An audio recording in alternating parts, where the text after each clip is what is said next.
कुछ महीने पहले हुआ था। मैं कुछ सालों से लिफ्ट चला रहा हूं और मैं आमतौर पर देर रात की शिफ्ट में काम करता हूं। सड़कें शांत होती हैं और टिप्स बेहतर मिलती हैं, लेकिन इसमें एक समझौता है। कभी कभी आपको एक ऐसी कहानी मिलती है जो आपके साथ चिपक जाती है और वह अच्छे तरीके से नहीं होती। मैंने हमेशा खुद को सावधान समझा है। मैंने कई अजीब यात्रियों के साथ व्यवहार किया है, लेकिन कुछ भी, और मेरा मतलब है कुछ भी, उतना अजीब नहीं था जितना कि मैं आपको बताने जा रहा हूं। मेरे पास उस समय डैश कैम नहीं था और उसी रात ने मुझे एक डैश कैम इंस्टॉल करने का मुख्य कारण दिया। यह सामान्य रूप से ही शुरू हुआ, बस मैं और मेरी कार की अजीब आवाजें जो कभी कभी आती थीं। मेरे पास एक पुरानी 2005 की वोल्वो है, लेकिन यह बहुत ही भरोसेमंद है। सड़कें सचमुच वीरान थीं, जो जैसा मैंने पहले कहा था मुझे पसंद था।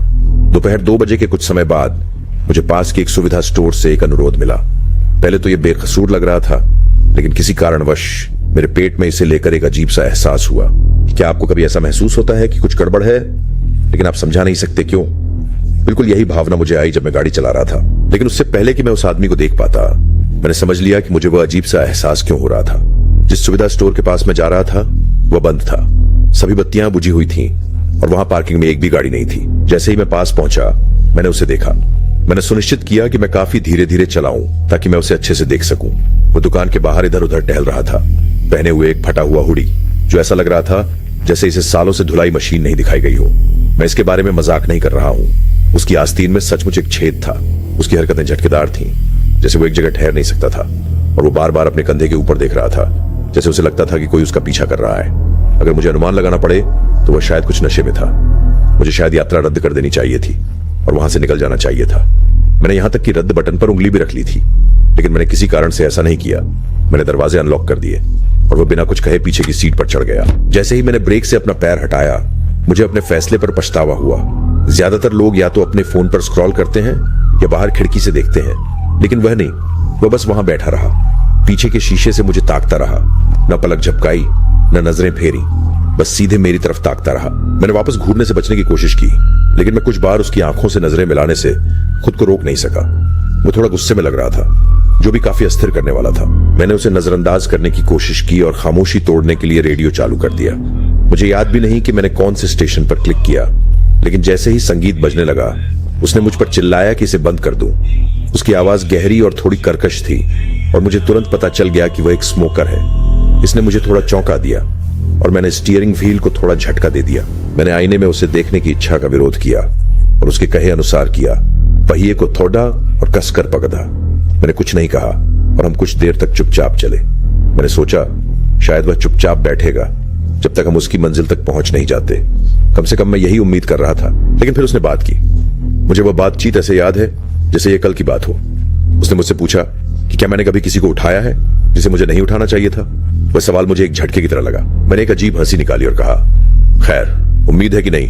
मैं माहौल को हल्का रखने की कोशिश कर रहा था, लेकिन उसने कोई प्रतिक्रिया नहीं दी। वो बस पीछे की ओर झुक गया और खुद से कुछ बड़बड़ाया जो मैंने नहीं सुना। फिर उसने बताना शुरू किया कि वह पहले एक उबेर ड्राइवर था और उसने छोड़ दिया क्योंकि किसी गुंडे ने उसकी कार से कुछ सामान चुरा लिया था।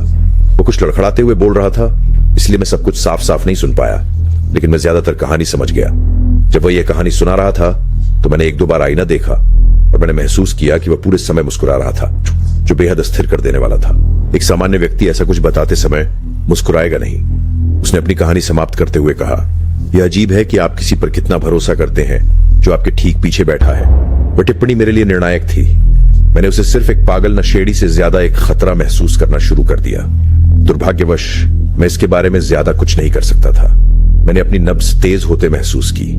मैंने अपनी आंखें रास्ते पर टिकी रही। कोशिश की, लेकिन मेरा दिमाग घूम रहा। मैंने जीपीएस पर नजर डाली, गंतव्य पर ध्यान केंद्रित किया जैसे वो कोई जीवन रेखा हो, लेकिन उस आदमी को चुप रहने का वक्त नहीं पता था। वो बेकार की बातें करता रहा, कुछ चिंताजनक और कुछ बिल्कुल बकवास। मैं वास्तव में कदम नहीं मिला पा रहा था। अंततः वो किसी से माफी मांगने लगा। हालांकि मुझे नहीं लगता कि वह मुझसे माफी मांग रहा था। उसने ये संकेत देना शुरू कर दिया कि उसने अभी कुछ भयानक किया था और वह एक बुरा इंसान है। उसने बार बार कहा, मेरा मतलब ऐसा नहीं था, और उसके बाद कुछ हड़बड़ाते हुए माफी मांगने लगा। मैंने जवाब नहीं दिया। चिंतित था कि अगर मैंने जवाब दिया तो वह कुछ कर सकता है। मुझे नहीं पता था कि उसने क्या किया था या वह क्या करने में सक्षम था, लेकिन मैं ये जानने नहीं जा रहा था। हम उसकी रुकावट से केवल कुछ ही मिनट दूर थे जब उसने बड़बड़ाना बंद कर दिया और मुझ पर चिल्लाया कि मैंने मोड़ छोड़ दिया है। मैंने मोड़ नहीं छोड़ा था। जीपीएस स्पष्ट रूप से दिखा रहा था कि हम सही रास्ते पर हैं, लेकिन मैंने फिर भी ब्रेक लगा दिए, ज्यादातर डर के कारण। उसने मांग की कि मैं गाड़ी रोकूं, इसलिए मैंने ऐसा ही किया। उस समय मेरे हाथ कांप रहे थे। मैं बस चाहता था कि यह बुरा सपना खत्म हो जाए। जैसे ही मैंने गाड़ी पार्क में डाली, हमारे पीछे हेडलाइट्स दिखाई दी। ये एक पुलिस की गाड़ी थी। मैंने मन ही मन प्रार्थना की और देखा कि कैसे वह सड़क पर धीरे धीरे बढ़ रही थी। उसकी स्पॉटलाइट थोड़ी देर के लिए मेरी कार पर पड़ रही थी। मेरी पिछली सीट पर बैठा आदमी नीचे झुका, जैसे वह नजरों से बचने की कोशिश कर रहा था। मैंने अपना सिर घुमाया और देखा कि वह मेरी पिछली सीट पर लगभग पूरी तरह से फ्लैट लेटा था। उसकी आंखें बंद थीं। मैंने अपना सिर तेजी से घुमाया और उसे देखने से पहले अपनी सांसों को स्थिर रखने की कोशिश की। वह उस स्थिति में बहुत असुविधाजनक समय तक रहा। मैं उसे जाने के लिए कहना चाहता था, लेकिन मैंने ऐसा नहीं किया। अंततः उसने अपना सिर उठाया और मुझसे कहा कि मैं भाग्यशाली रहा। इससे पहले कि मैं कुछ कर पाता, उसने मेरी कार का दरवाजा खोला और गायब हो गया। उसके बाद मैंने अपनी शिफ्ट जल्दी समाप्त कर दी। मैं हिल गया था और अब और ड्राइव करने का मन नहीं था। ये कुछ हफ्तों बाद तक नहीं हुआ था जब मैंने अपने फोन पर कुछ देखा जिसने यह साबित कर दिया कि मैं कितनी खतरनाक स्थिति में था। एक समाचार लेख के अनुसार जिस रात मैंने उस यात्री को उठाया था, एक सुविधा स्टोर में डकैती हुई थी। ये उस स्थान से 2 ब्लॉक दूर था जहां से मैंने उस व्यक्ति को उठाया था। ये जानकर मुझे उल्टी जैसा महसूस होता है कि मैं एक खतरनाक अपराधी से इंच की दूरी पर था जो मुझे नुकसान पहुंचा सकता था अगर उसने ऐसा करने का फैसला किया होता। मैं इसके बारे में पुलिस से संपर्क करने में थोड़ा डरा हुआ हूं।